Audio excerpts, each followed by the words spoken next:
मैं तो आपसे कहने के लिए आया हूं, ये बंगाल कभी भारत की कल्चरल कैपिटल के रूप में पूरे देश को दिशा देती थी। पहले कांग्रेस ने, फिर कम्युनिस्टों ने, और 15 वर्षों से टीएमसी ने पहचान का संकट खड़ा किया है। अब एक कल्चरल कैपिटल नहीं, अब तो इन्होंने इसको क्राइम कैपिटल बना करके आपके सामने पहचान का संकट खड़ा किया है। याद करिए, बंगाल आजादी के बाद विकास के पथ पर आगे चल रहा था, देश की अर्थव्यवस्था का ग्रोथ इंजन था।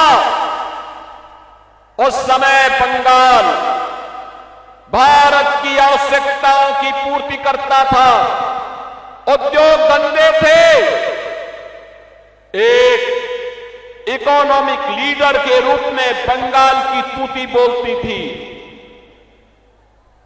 नौजवानों के लिए नौकरी भी थी तो रोजगार भी था, अन्नदाता किसान प्रसन्न था, मछली उत्पादन तेजी के साथ बढ़ रहा था, चावल का उत्पादन भी बंगाल के अंदर तेजी के साथ बढ़ रहा था।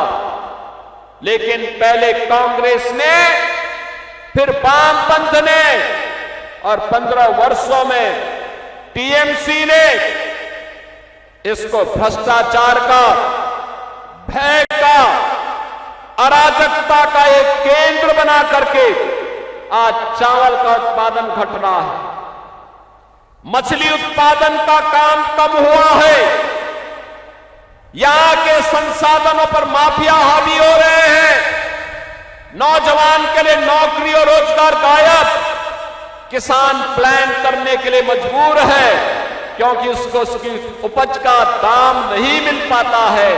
यूपी के अंदर आलू का दाम 15 से 16 रुपया किलो मिल रहा है और बंगाल में 1 से 1.5 रुपया मात्र मिल पा रहा है। इतना अंतर है। बहनों और भाइयों, आज मैं आप सबसे यही कहने के लिए आया हूं, मैं आपसे एक ही बात कहने के लिए आया हूं, आप चिंता मत करिए। टीएमसी के गुंडे क्या कह रहे हैं, भयभीत मत होइए। कोई माफिया क्या कह रहा है, उससे भयभीत होने की आवश्यकता नहीं। कोई मौलाना क्या पक रहा है, उससे चिंता करने की आवश्यकता नहीं। आने दीजिए डबल इंजन की बीजेपी की सरकार को, ये सभी आपकी चाटुकारिता करते हुए दिखाई देंगे। आपके लिए बंगाल की सड़कों पर झाड़ू लगाते हुए दिखाई देंगे ये सभी लोग, और इसलिए चिंता करने की आवश्यकता नहीं। देखो ना, यूपी में कितना परिवर्तन हो गया, वहां किसी सड़क पे कोई नमाज नहीं पढ़ सकता, नहीं पढ़ सकता।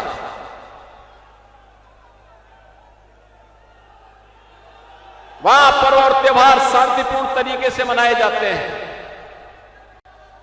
कोई अराजकता नहीं, कोई गुंडागर्दी नहीं, हर बेटी और बहन को सुरक्षा की गारंटी है।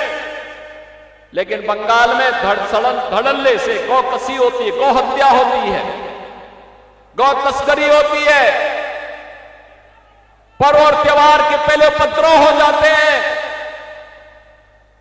और इसीलिए बहनों और भाइयों, इसकी गारंटी, सुरक्षा की गारंटी, समृद्धि की गारंटी, आने वाले उज्जवल भविष्य की गारंटी केवल और केवल बीजेपी है।